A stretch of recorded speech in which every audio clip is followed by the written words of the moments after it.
Irmãos, vamos abrir a palavra do Senhor no texto, ou no texto, na porção das Escrituras que nós iremos trabalhar nesse dia de retiro, esse dia inteiro e amanhã também, antes do culto.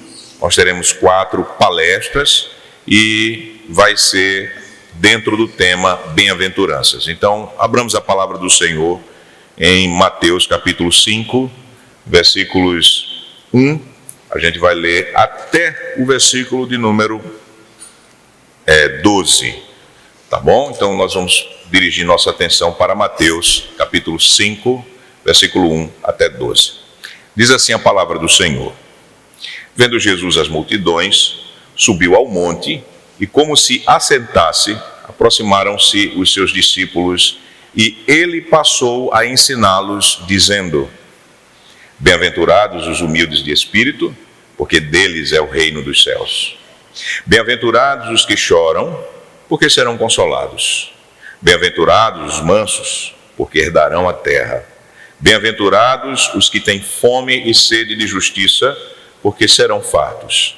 Bem-aventurados os misericordiosos, porque alcançarão misericórdia.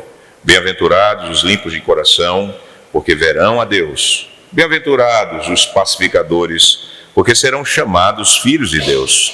Bem-aventurados os perseguidos por causa da justiça, porque deles é o reino dos céus. Bem-aventurados sois quando, por minha causa, vos injuriarem e vos perseguirem, e mentindo disserem todo mal contra vós. Regozijai-vos e exultai, porque é grande o vosso galardão nos céus, pois assim perseguiram aos profetas que viveram antes de vós. Queridos irmãos, nós temos uma caminhada aqui um tanto grande, porque nós iremos abordar e esperamos abordar nesse dia de hoje e finalizando amanhã as bem-aventuranças, as 8 bem-aventuranças que o Senhor Jesus Cristo, Ele assim nos falou aqui.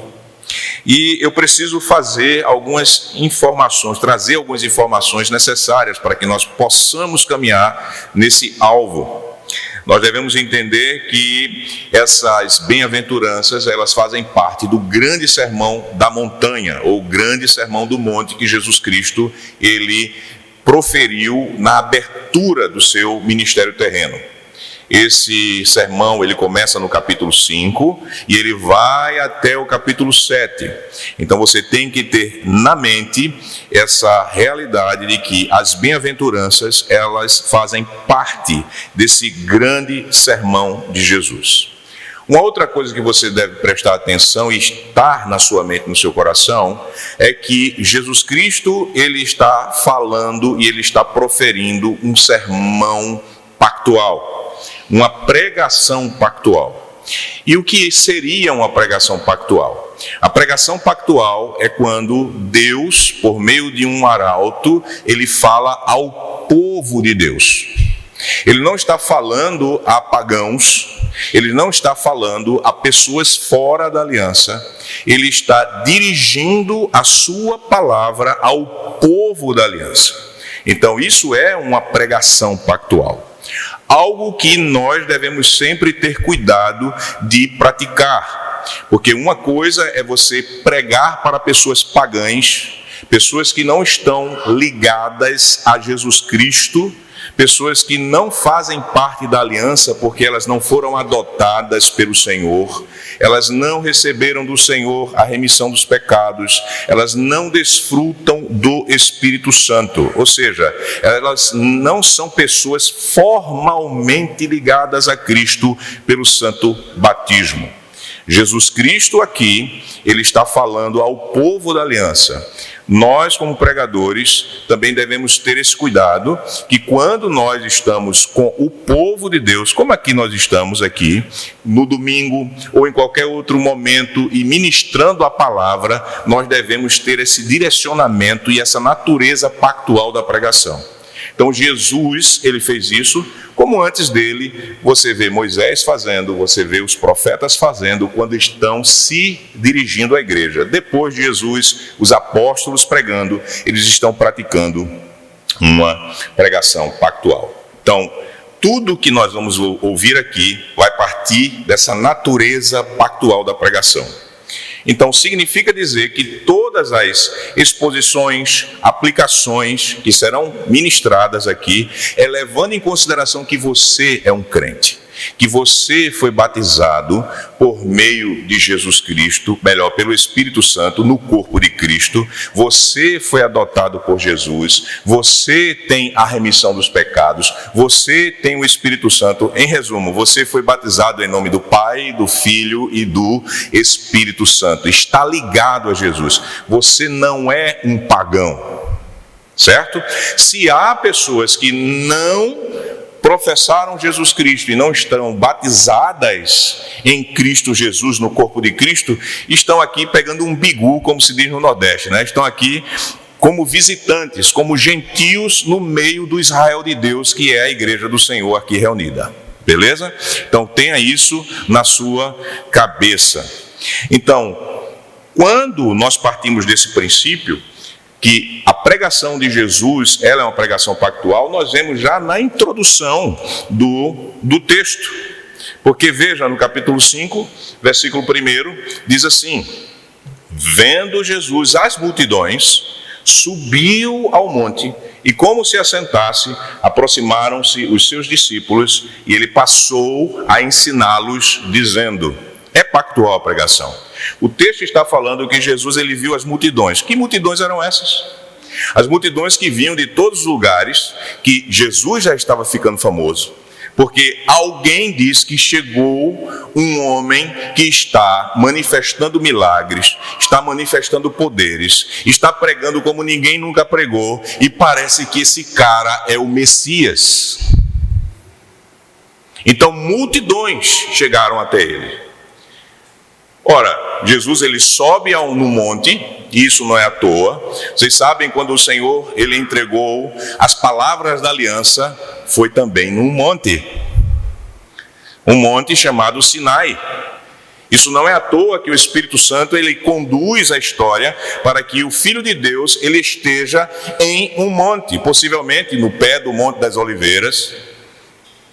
Mas ali ele está como o Messias, o libertador, aquele que vem ministrar a nova dispensação da aliança de Deus, e falando às multidões que são a casa de Israel.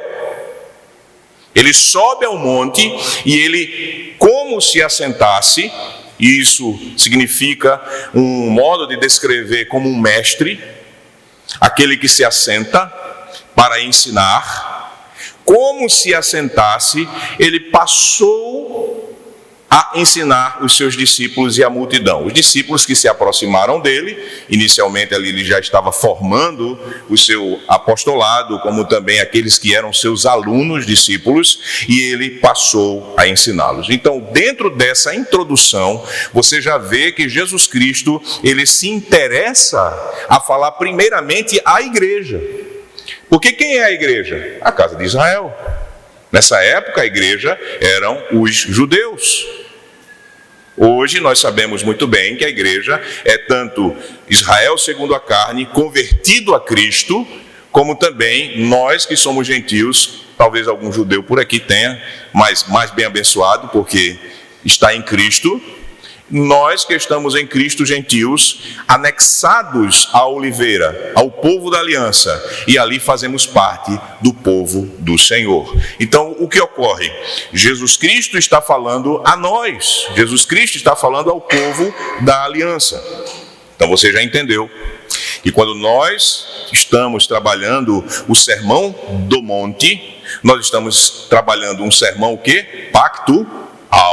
Isso significa que Deus está falando ao seu povo. Aqui nós já vemos na introdução essa verdade, tá bom?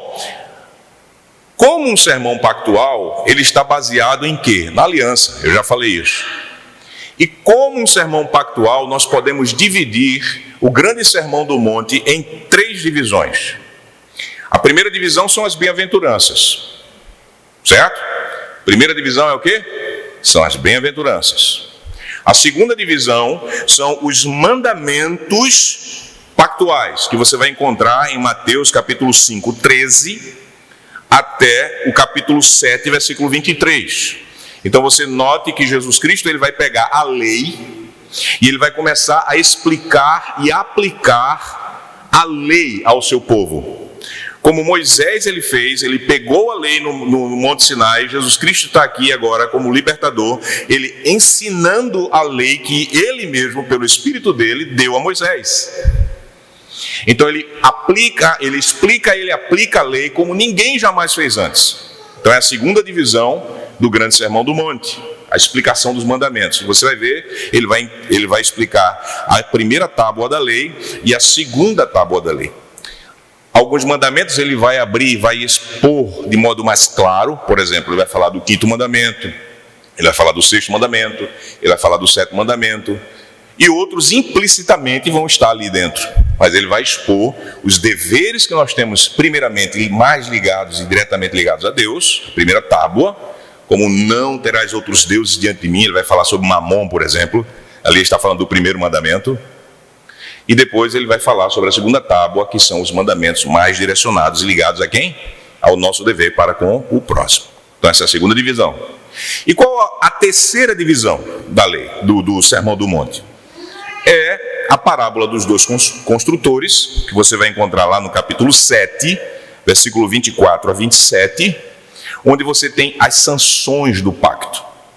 Você vai ter as promessas de Deus para abençoar aqueles que obedecem aos mandamentos do Senhor, como uma expressão da nova vida, uma expressão de regeneração, uma expressão de amor ao Senhor, ou seja, uma expressão de uma fé viva, de uma fé obediente, porque essa é a verdadeira fé, a fé que se submete a Cristo, não somente como um Salvador, mas como Senhor, porque não há como você dizer que Jesus é meu Salvador e Jesus não é o meu Senhor. E por isso que a fé viva é uma fé obediente. Ela se dobra, ela diz: sim, Senhor, o teu jugo é suave, o teu fardo é leve, eu quero te servir, eu quero te seguir. Então pegaram a visão, irmãos? Olha, tá vendo aí? Você pega primeiro as promessas, bem-aventurança. Depois você tem a segunda divisão, que são os mandamentos da lei do Senhor. E você tem a terceira e última divisão, que é a bênção ou a sanção e bênção da aliança, tá? O que seria essa parte? A quem compararei aqueles que pegam os meus mandamentos e os cumprem? Eu não vou dar um spoiler a vocês, porque eu vou pregar isso no domingo pela manhã. Compararei ao homem que construiu a sua casa, onde? Sobre a rocha. E aí vem vento, vem tal, etc. Você já sabe o que aconteceu. Então, esses são aqueles que, ouvindo esses meus mandamentos, cumprem. Então, eles tomam posse das promessas pactuais. E aqueles que ouvem e não praticam? Aqueles que ouvem e não fazem? A quem eu compararei? Compararei ao homem que imprudente é e constrói sua casa sobre a areia. Vem o vento, vem a chuva, vem enchente. Enchente aqui em Blumenau quase não tem, né? E lá em Blumenau quase não tem. Vem enchente, arrasta tudo. Certo? Isso vocês já pegaram. Tá bom? Sermão do Monte. Mas pastor, o senhor vai falar sobre bem-aventurança? Sim, calma. Tem que dar essa parte aí para que você possa entender melhor. Reino de Deus. Você sempre vai ver algumas promessas relacionadas ao reino de Deus. O que seria o reino de Deus? Eu posso dizer humildemente, concordando com certos teólogos, que o reino de Deus, aqui nesse contexto, ele se equivale à chegada da nova aliança. Certo? O reino de Deus, é claro que o reino de Deus tem esse aspecto de ser o domínio do Senhor. O reino de Deus teve um período de início lá no Éden, depois houve o ataque de Satanás, partindo do céu, chegando na terra, e esse reino de Deus ele foi enfrentado, e a partir do Éden ele começou a ser o quê? Restaurado. Porém, quando você chega no ministério de Jesus, seja pela pregação de João Batista, seja pela pregação do próprio Jesus Cristo vai dizer: o reino está próximo, o reino chegou. O que ele estava querendo dizer nesse sentido? O reino, ele está equivalendo à chegada da nova aliança. Tá certo? Ainda não é a plenitude do reino, que ainda vem, novo céu e nova terra, mas é a chegada. O rei chegou. Sabe quando o nosso rei chegou, o rei do Brasil, ainda existe esse rei do Brasil, sabiam disso, os descendentes dele? A corte real, ela fugindo lá de Napoleão Bonaparte, ela vem para o Brasil atravessando o mar, e quando ela chega em Salvador, eu acho que a história, ainda estou lembrando da história, né? Quando ela chega em Salvador, a corte, o que é que se disse? O reino chegou. O Brasil deixou de ser Brasil colônia para ser Brasil império. Onde o rei chega, o reino chega.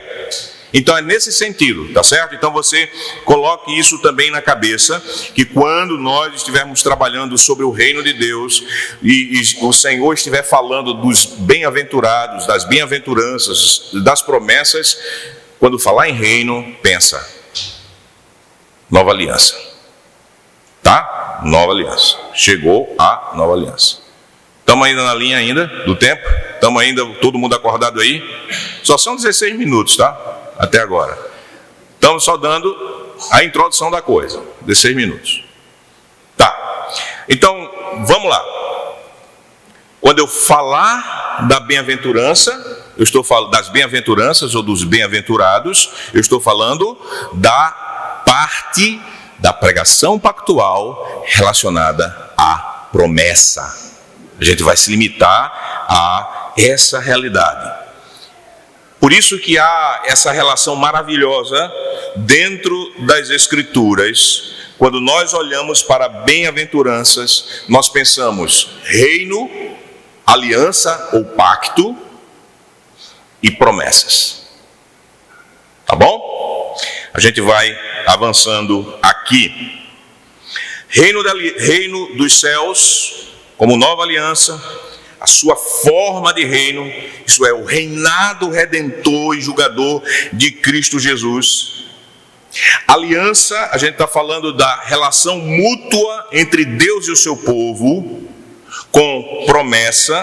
Deus, ele está em Cristo Jesus, lembrando-nos e chegando e dizendo: vocês são o meu povo e eu sou o seu Deus. Cheguei eu que havia falado a vocês que eu mesmo viria do céu para pastorear o meu povo. Eu irei fazer isso.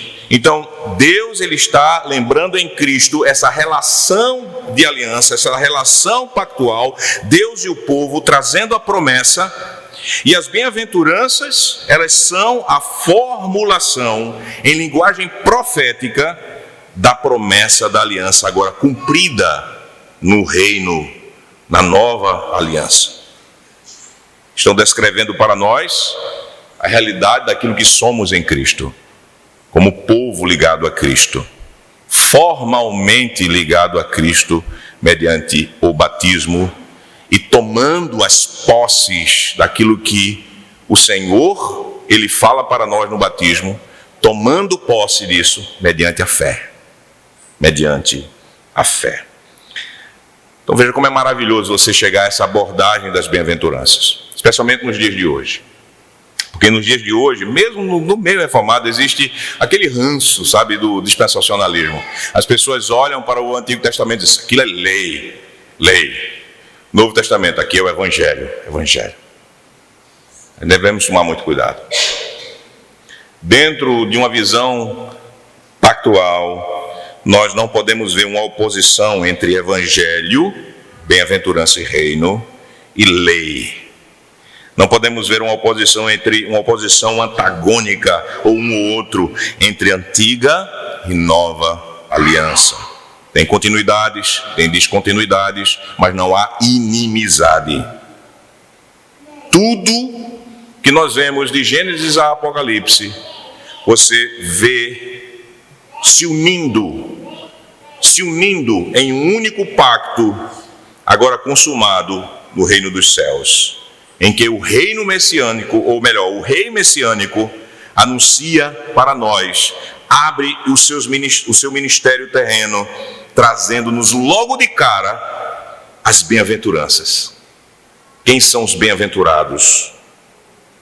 E depois, na segunda divisão, chamando-nos a vivermos uma justiça superior, uma justiça verdadeira, ou seja, uma obediência, não conforme os fariseus, mas uma obediência fruto da verdadeira fé. E nos animando com as promessas de bênçãos e de maldição, nos animando com as sanções do pacto, como a gente vê no final. Ufa! Vamos continuar? Todo mundo está aí? Amém? Olha, todo mundo já diz amém, amém. Tem crianças que são sinceras, né, criança, né? Uma vez eu fui agora para como é o nome? Içara. Aí um seminarista, ele foi pregar lá em Içara, ministrar a palavra em Içara. Aí tem uma menina que é fofa demais, Sara, o nome dela é Sara, sabe? Lindinha assim, pequenininha. Aí quando terminaram o culto, aí o tríplice amém foi cantado no final do culto. Ela fez, essa é a parte que eu mais gosto do culto. Pensa numa menina, essa tal de Sara. Depois Jackson corta isso aí. Mas assim, que menina. Uma criação sincera, né? Cansada, tal, não sei o quê. Ela disse, é a melhor parte do culto. Olha, meninas e crianças, não imitem isso, tá bom? Não imitem. Irmãos, vamos para a primeira parte aqui, que é a introdução quanto à bem-aventurança. Eu quero e eu espero tratar com vocês as 3 primeiras bem-aventuranças. Perdão, deixa eu ver cá. Já está tanta coisa na cabeça aqui que eu já... As 2 primeiras bem-aventuranças nessa parte inicial, tá? Eu já dei esse modular para que vocês tenham qual o nosso limite, definição de certos termos, mas agora eu penso em começarmos com as 2 primeiras bem-aventuranças. Então vejam, o reino dos céus ou o reino de Deus, essas coisas são equivalentes, são sinonímicas, se você vai usar os evangelhos, não estão falando de 2 coisas distintas, né, de coisas distintas, estão falando do mesmo reino. O reino dos céus ou o reino de Deus, ele foi pregado pelos profetas, ele chegou porque o rei do reino chegou. Lembre-se da ilustração que eu falei sobre a chegada da corte aqui no Brasil. E o Senhor Jesus, ele é o rei desse reino anunciado pelos profetas. O rei Jesus, ele anunciava o seguinte, veja o que ele falou a Israel em Mateus capítulo 4, versículo 17. Mateus 4, 17, o Senhor Jesus, ele disse, arrependei-vos, porque está próximo o reino dos céus. Ele abre esse seu ministério, claro, com essa pregação. Claro que ele, como eu já falei, ele abriu o ministério publicamente ali no Sermão do Monte. Mas antes ele já vinha falando, arrependei-vos, pois é chegado o reino dos céus. Ele não foi o primeiro a pregar sobre isso. Vocês sabem que aquele pregador cascadura, tá certo? Chamado João Batista, ele já chamava o povo ao arrependimento, dizendo assim, o reino, quem ensinou vocês a fugirem da ira vindoura? O reino já chegou, porque o rei estava ali. E eu gostei muito de um comentário de Sinclair Ferguson. Sinclair Ferguson, ele disse o seguinte, ele disse, e eu concordo com Sinclair Ferguson, eu abro aspas, o Sermão do Monte explica o que significa arrepender-se e pertencer ao reino dos céus. Fecho aspas. O Sermão do Monte, ele explica então, né, o que significa arrepender-se e pertencer ao reino dos céus. E ele continua. Por quê? Abro aspas para Sinclair Ferguson. O sermão é a descrição do estilo de vida daqueles que pertencem a esse reino. Nós cremos nele, nós confiamos nele e o recebemos como Salvador e Senhor. Se você não estiver buscando pôr o Sermão do Monte em prática, falta-lhe a evidência fundamental de que Jesus Cristo é o seu Salvador, pois o sermão é nada mais, nada menos que a descrição do que e de como é a vida de alguém salvo. Pense que descrição. Eu disse, eu tenho que falar essa descrição para os irmãos de Blumenau, porque está descrevendo o fato. Concordo em cada letra, vírgula e expressão de Sinclair Ferguson aqui. Desta forma, pegando emprestada essa exortação e essa explicação, o significado de Sinclair Ferguson dado ao Sermão do Monte, nós, quando olhamos o que diz bem-aventurados, bem-aventurados e as promessas, nós, quando estamos vendo isso, nós não estamos vendo a descrição daquilo que você deve fazer para ser salvo. Nós não estamos olhando ali aquilo que você deve viver para herdar o reino de Deus.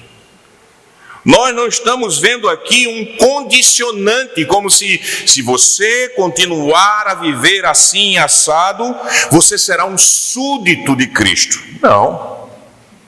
O que nós temos aqui descrito é a característica, é a conduta, é a marca, são as expressões daqueles que já são de Cristo. O súdito que busca se submeter ao rei, não em alguns momentos da semana, não em um dia especial da semana, mas todos os dias da vida. E até quando? Até o encontro com esse rei maravilhoso, no reino que está sendo preparado para nós e que está vendo em plenitude. Logo, nós não vamos aprender aqui aquilo que é para sermos herdeiros do reino, mas nós vamos aprender aqui como foi colocado lá no Instagram, né? Os bem-aventurados do Senhor. As bem-aventuranças descrevem o caráter do crente. Entenderam? Então, quando você estiver ouvindo cada uma dessas explicações, Jesus vai estar falando para você. Mas Ele vai estar falando para você dentro de uma realidade dele, você está ligado a Ele. Certo? Você está ligado a Jesus. Jesus vai estar falando a você, não como um pregador que chega aqui, como um tal de Adriano Gama, que vocês só veem assim de 2 em 2 anos, e olhe lá, que não conhece vocês como o pastor Alberto conhece, como os presbíteros da igreja conhecem. Mas Jesus vai estar falando para nós como alguém que nos conhece e tem intimidade conosco. Não é um pregador que fala e sai, mas é um pregador que está, fica, continua com vocês. Certo? Então, é Jesus falando com aqueles a quem Ele conhece. Você está ouvindo Jesus dessa forma. Somos discípulos como membros da aliança do Senhor. Então, beleza. Mas a pergunta será agora: o que é ser bem-aventurado? Já que a gente já está vendo aqui falando de bem-aventurado, né? A primeira bem-aventurança, eu vou começar: os humildes de espírito. Mas primeiro, o que é bem-aventurado? A gente cantou um salmo, Salmo 1, né? E tem outros salmos nas Escrituras que essa palavra sempre está aparecendo.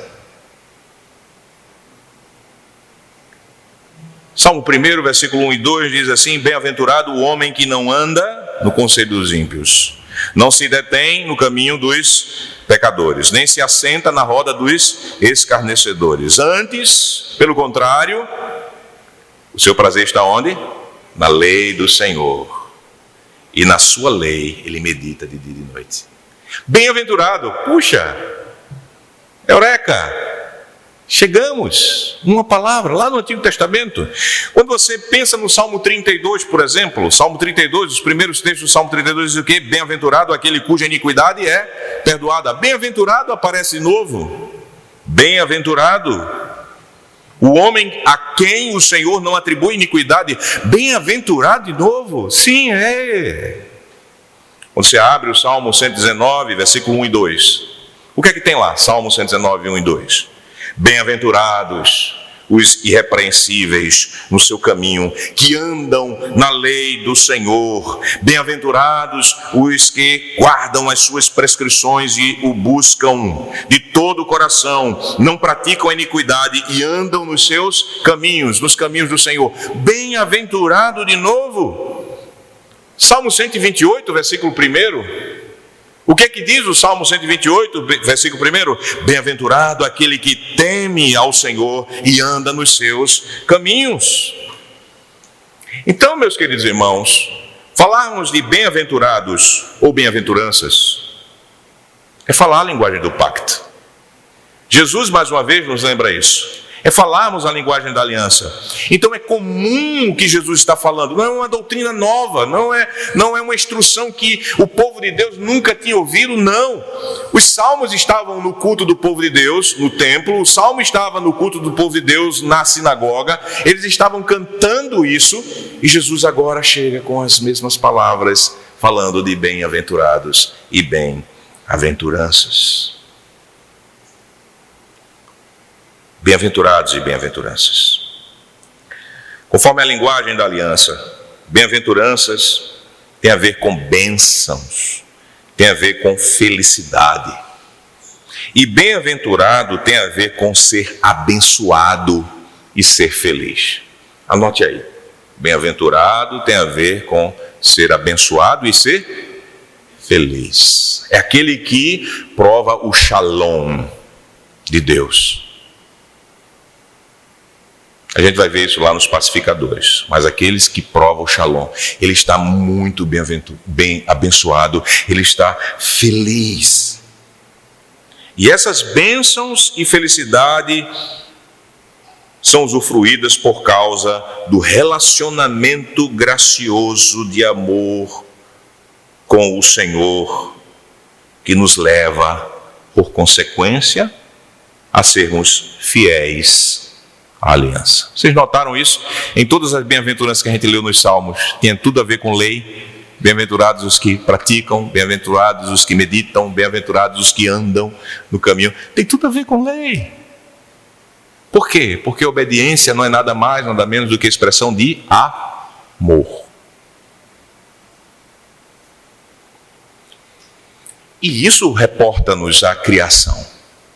Essa bem-aventurança nos reporta à criação. Nos reporta à redenção. Lembre-se da criação. Deus precisava de algum de vocês aqui? Tem algum narcisista tão grande assim que chega assim, porque Deus, ele lá na eternidade, ele me criou porque ele não imaginava pensar a eternidade sem mim. A gente sabe que tem uns caras que falaram isso aí, né?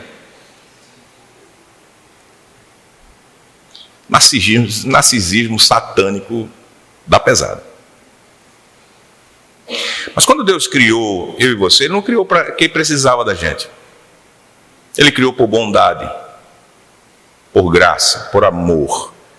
Ele queria criar um ser especial, que fosse a sua imagem e pudesse relacionar-se com ele. Por isso que o macaco, ele nunca pode ser, né, seu primo, tá? Se seu professor de biologia querer dizer que você é descendente de macaco, ou chegar para o seu filho, se você usa escola não cristã, e dizer, olha, nós viemos de um macaco, você chega para o seu filho e diga assim, olha filho, que o professor fale da família dele, na nossa família não. Eu não vim de macaco nenhum, eu vim de pó da terra, e Deus me criou à sua imagem. O gorila não foi criado à imagem de Deus. Deus não se relaciona com um gorila igual se relaciona a gente, porque só ele criou um espelho dele, eu e você. Então vamos viver. E Deus criou a gente para a gente ter essa bênção e essa felicidade. O Catecismo de Heidelberg, ele vai dizer que Deus ele nos trouxe à existência para vivermos com Ele em amor e felicidade. Amor e felicidade. E na sua aliança de favor, de graça, nós já vimos naquela outra vez que eu vim, né, que essa aliança muitas vezes é chamada também de pacto de obras, ressalvando alguns detalhes que a gente precisa ressalvar em alguns momentos, mas eu prefiro usar a palavra aliança de favor, aliança de amor. Deus ele fez uma aliança de favor conosco. E o que é que Deus ele faz logo de início? Ele nos abençoa.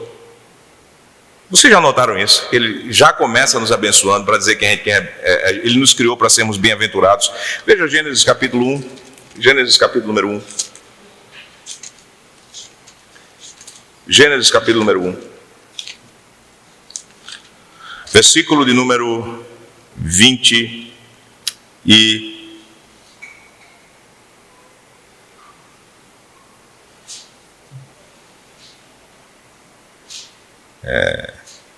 28, 27, 28, diz assim, a palavra do Senhor diz a nós: criou Deus, pois, o homem à sua imagem, a imagem de Deus os criou, homem e mulher os criou, e Deus os abençoou. E lhes disse: sede fecundos, multiplicai-vos, enchei a terra, sujeitai e dominai sobre os peixes do mar, e etc. Ele nos abençoou. Ele já nos criou bem-aventurados. E nós deveríamos viver felizes, dominando a terra, subjugando a terra e colocando tudo aos pés do Senhor, conforme Ele nos ordenou. A gente sabe o que aconteceu depois da queda. Deus ele manteve a sua aliança conosco. A aliança que nós usamos teologicamente para falarmos de aliança de graça. E ele faz isso renovando essa aliança com Noé. Depois ele abençoa Noé. Vocês já notaram isso? Bênção. Gênesis 9, 1. Ele abençoou Noé e os seus. Bem-aventurados. Quando Deus ele renova a sua aliança com Abraão, que também é chamado pelo Senhor, o que é que o Senhor diz? Deus abençoará a Abraão, a sua descendência, e fará que ele seja uma bênção para todas as nações da terra. Gênesis capítulo 12, versículo 2 a 3, eu te abençoarei e eu te farei uma bênção sobre a todas as terras. E quando Deus ele administra a aliança de graça no Sinai, nós temos todas as promessas de bênçãos pactuais para os obedientes. Deuteronômio 28, 1 a 14. E na nova aliança? Ou seja, quando o reino ele está chegando, o Senhor Jesus ele nos chama de quê? Benditos do meu Pai. Benditos do meu Pai. Em todas as bem-aventuranças em Mateus capítulo 5, você vai ver o Senhor falando na terceira pessoa, né? Bem-aventurados, bem-aventurados, bem-aventurados. Ele está trazendo a nós a visão daquilo que nós temos na criação, fomos abençoados e felizes, e na redenção, somos bem-aventurados e felizes na união com Ele e no caminhar das boas obras, no caminhar da fé. Diante de todas as passagens do Antigo Testamento, Novo Testamento, você pode ver que o Senhor Jesus Cristo, Ele não trouxe doutrina nova alguma. Ele só estava trazendo à luz aquilo que no Antigo Testamento as Escrituras Sagradas estavam dizendo para nós e para o povo de Deus o tempo todo, e aplicando agora. Ele só está dizendo em termos de que chegou o momento de vocês provarem a concretude daquilo que os profetas eles estavam anunciando acerca do rei e do reino que chega comigo. Eu sou o Messias. Então, em resumo, somos divinamente felizes e abençoados, porque somos o quê? Salvos. somos redimidos, somos adotados como filhos amados de Deus. Feliz é a nação cujo Deus é o Senhor. A nação que é a igreja, a nação de abençoados, porque foram adotados, foram redimidos, foram aqueles que herdaram as promessas pactuais do Espírito Santo e do perdão de pecados. E o que é ser humilde de espírito? Porque o texto fala aqui, a gente já viu agora que é bem-aventurado, não vou ficar repetindo para vocês o que é bem-aventurado, vocês já sabem, né? Bem-aventurado é o quê? Ser divinamente feliz e abençoado. Tá certo? Humilde de espírito. O primeiro status, não é? A primeira característica, a primeira descrição daqueles que são povo da aliança é a humildade de espírito. Agora, por favor, Jesus Cristo não era um Che Guevara, tá? Jesus Cristo não era um revolucionário. Jesus Cristo ele não tinha a teologia da libertação como sendo a doutrina dele. Pobreza de espírito não é você ser uma pessoa sem bens materiais. Não é isso. Por isso que diz pobreza de espírito. Então, ser pobre não é marca de redenção. Ser pobre materialmente não é marca de redenção, certo? Seu professor lá na faculdade, lá que usa camisa de Che Guevara, mas tem um celular iPhone 17 e um tênis muito caro e usa carro importado, ele é enganador enganando. Mas Jesus, ele não era revolucionário de esquerda. A pobreza de espírito. E pobreza de espírito aqui não é também outro erro que se diz, fulano é uma pessoa que nunca pensa grande, né? É uma pessoa que não quer sair daquele mundinho dele, não quer evoluir, não quer aprender novas coisas, né? Fulano, eu gosto tanto dele, mas ele é pobre de espírito. Não é isso não. A pobreza de espírito que Jesus ele está trazendo aqui é algo que ele vai trazer lá do Antigo Testamento, que é a característica daqueles crentes que, quando eles olham para si mesmo, eles dizem, eu não tenho riqueza alguma para que Deus se interesse por mim. É aquele que quando olha para si mesmo, ele se vê como miserável.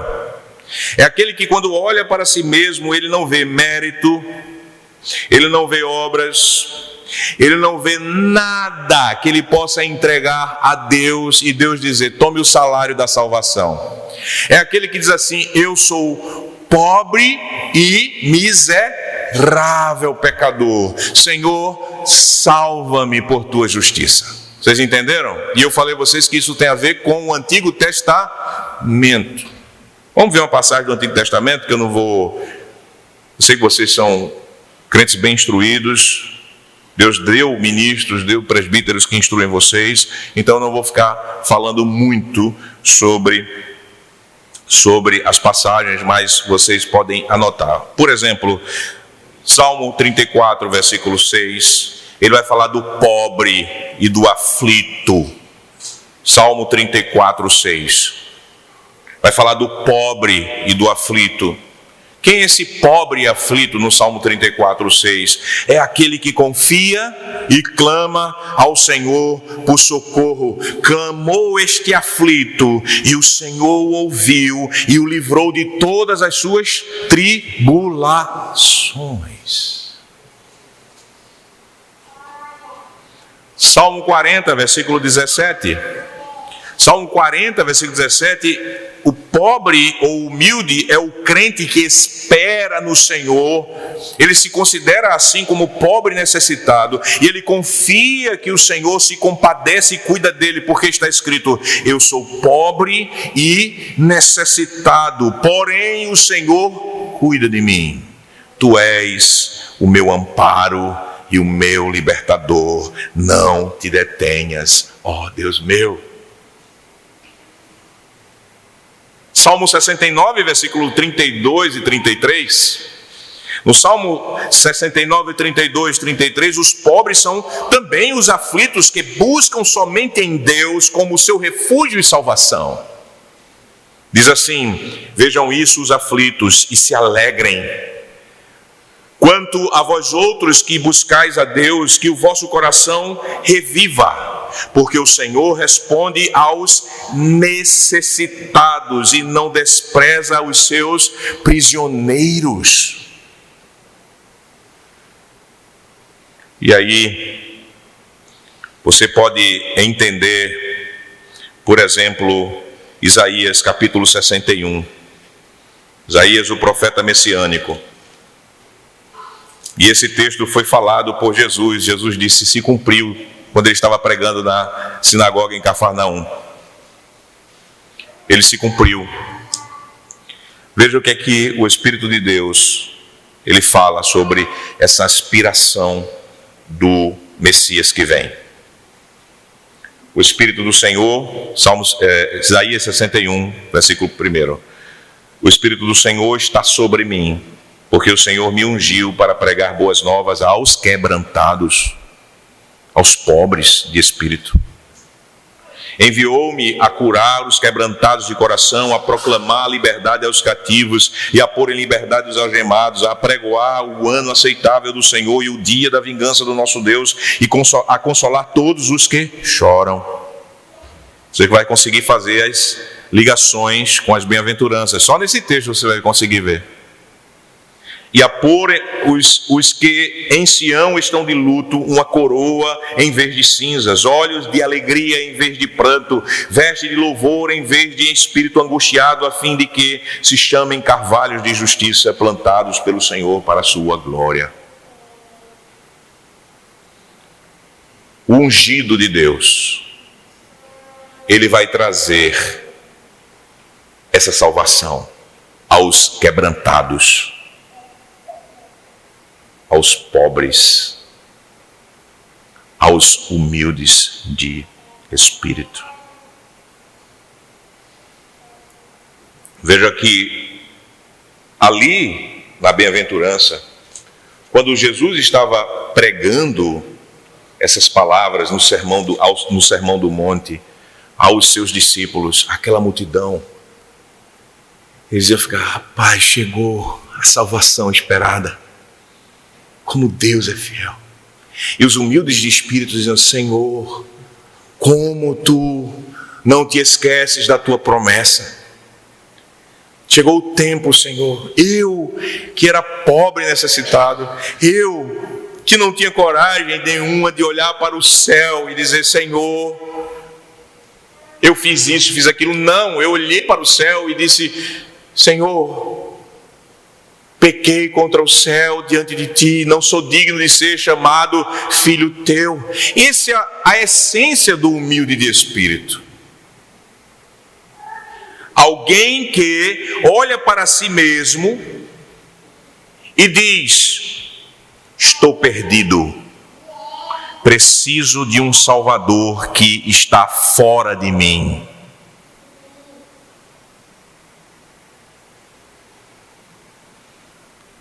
O humilde de espírito, em resumo, é aquele que confia somente em Jesus para a sua salvação. É por isso que a chegada do reino é motivo de confiança somente naquele que está pregando o Sermão do Monte. A chegada do reino é motivo de alegria para eles e para nós que estamos em Cristo. Como diz o profeta Isaías 49:13. Cantem de alegria, ó céus, rejubilem-se, ó terra, rompam em cânticos, ó montes, pois o Senhor consolou o seu povo e se compadecerá dos seus aflitos. Em hebraico a palavra é pobres. Pode ser traduzida como aflito, mas é pobre, a mesma palavra.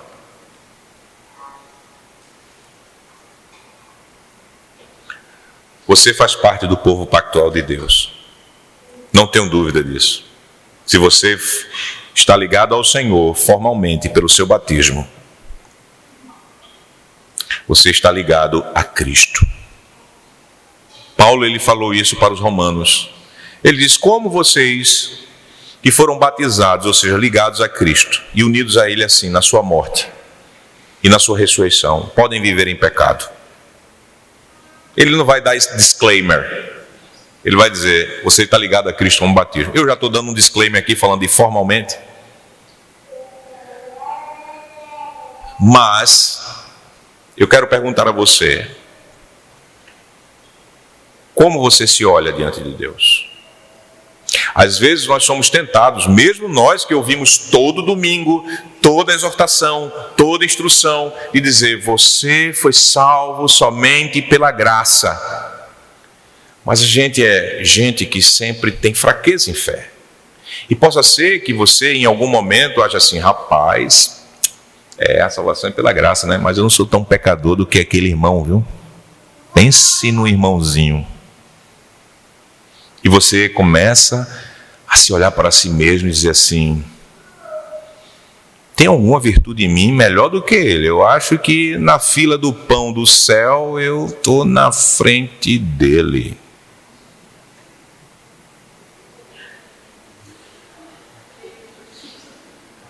Acontece ou não acontece isso? Aquela irmã é muito fofoqueira. Puxa vida, por que ela não usa esse dom de fofoca para fofocar o evangelho a todo mundo, só assim salva todo mundo? Imagine só, ela nem inventa de pregar na igreja, mas ela fala tanto da vida dos outros, então manda ela falar de Jesus, fala da vida de Jesus, fala de Jesus, usa esse dom do fala lá, para falar de Jesus. Eu não fofoco dela, e já está fofocando a irmã, eu não fofoco dela assim, né? Como é que você olha para você mesmo? Será que você olha assim, por exemplo, que acha que o seu precisionismo teológico é a sua justiça diante de Deus? Eu não estou dizendo aqui que você deve defender doutrina errada, não é isso. Mas existe gente que está achando que pelo fato de defender 3 formas de unidade com fogo e ferro, matar por isso, ou confissão de fé de Westminster, ou 5 pontos calvinismo, ou cano de Dort e tal, já comprei a entrada para o céu.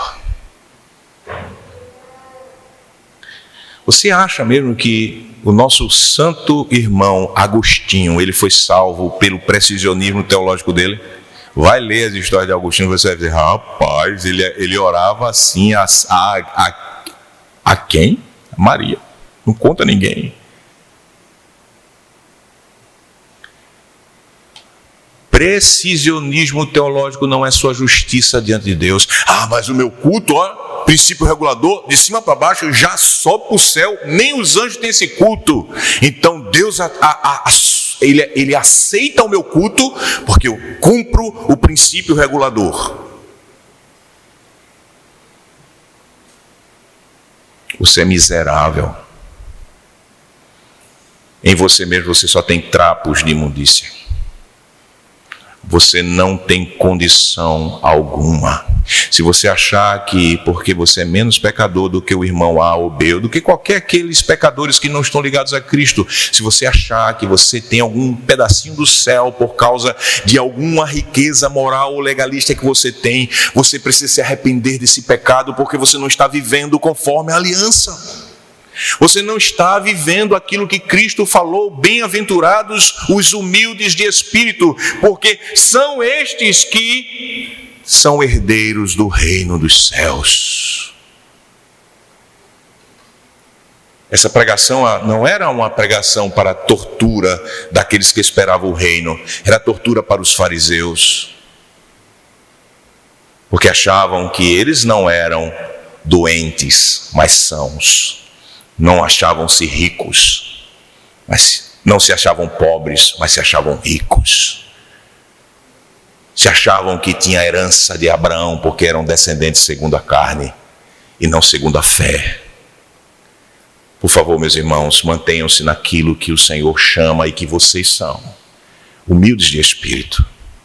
Não deixe Satanás, a carne ou qualquer outra coisa moverem seu coração para vocês olharem para qualquer coisa que você ache que é riqueza espiritual em você, para que você chegue ao céu. Você é bem-aventurado e seu status e a característica de um bem-aventurado é humildade de espírito. Eu pensei que ia pregar todas as duas agora, mas eu acho que a gente vai ter que se levantar para tomar água e aí eu retomar, para que a gente encerre com a outra bem-aventurança. Pode ser assim, pastor?